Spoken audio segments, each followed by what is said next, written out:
Frank, you guys are coming off a tough loss. I know you kind of always, you do your post game and then you go and watch film. When you watch film, did it confirm what you thought? Was it better, worse, or what do you have to improve on going into this next week?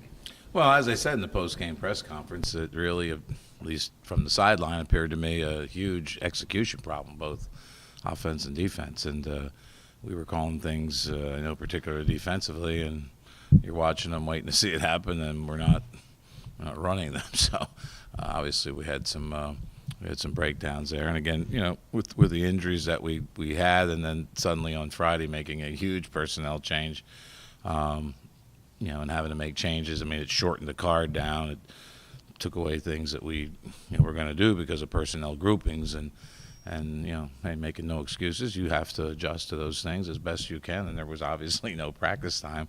It was meeting time. Putting guys in situations that they really didn't practice all week. So, but again, you can focus on, I can focus on what we didn't do and how poorly we played and we didn't execute or whatever, but it's not overlook the fact that Princeton came in here and played a very good football game. As I told you a week ago, they were much better than some of those teams we faced, and was going to be the best defense we're going to see. And certainly, not that I try to be prophetic, but these things when you watch film. Somebody has said to me already about all the points that's been scored against Yale and all this. All that means nothing to me. The only thing means to me is when I look at that film and I can tell what kind of football team they are, and I can tell you this football team, like us, has done some self-inflicted wounds to themselves, and they're a good football team. Whether the running back plays or not, they still do enough things that are going to give you problems. They're very similar to Princeton with their offense, and very much like Harvard, as you would suspect. That coach was at Harvard a good while, and you can see similarities to Harvard's defensive personality as well as their offensive personality. And I'm sure they're looking at how effective Princeton was against us with a similar offense, so I'm sure they're licking their chops up there. But our young men continued to fight. There were games like that years gone by when I'd have to say, hey, we quit. I was embarrassed, and I wasn't embarrassed, and we didn't quit. We kept fighting and as best as we could, and came up obviously very short. Very tight first half, and they get one before the half. And the thing that concerned me more than them scoring the touchdowns, we just practiced all week that muddle huddle, and we kind of stood there and let it happen. And that was not a good sign going into the locker room at halftime. But then we came out, and things certainly caved in on us from there. But again, take nothing away from Princeton, a well-prepared team, and a team that played very, very well. Points of emphasis for the week, anything in particular that you're, what? Well, we better learn to play that read-ride play a little bit better than for number one, because we're going to see that.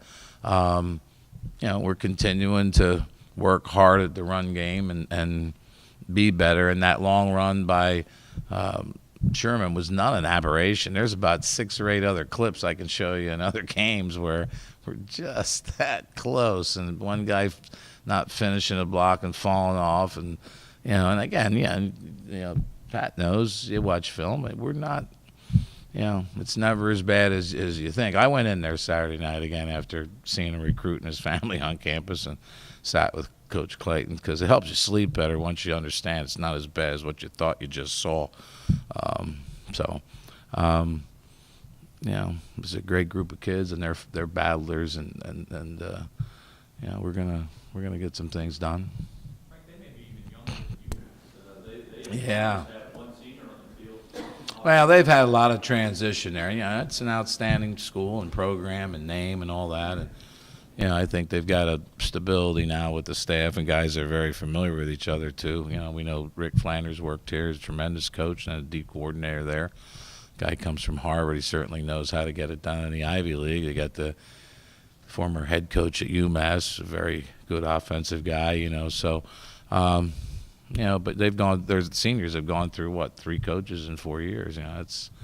That's difficult. We've been on fall break. We've had some extra time. We had a walk through last night under the lights, and we've got some better time to prepare and get the guys healed up. This is the time of the year when a lot of people heading into bye weeks or anticipating bye weeks and recovering a little bit. We know we don't have that, but this fall break helps us a little bit in that area as well. So, we know we have a very tough football team to face. The Yale Bowl is always a unique place to play, and we're going to play on grass for the first and only time this year.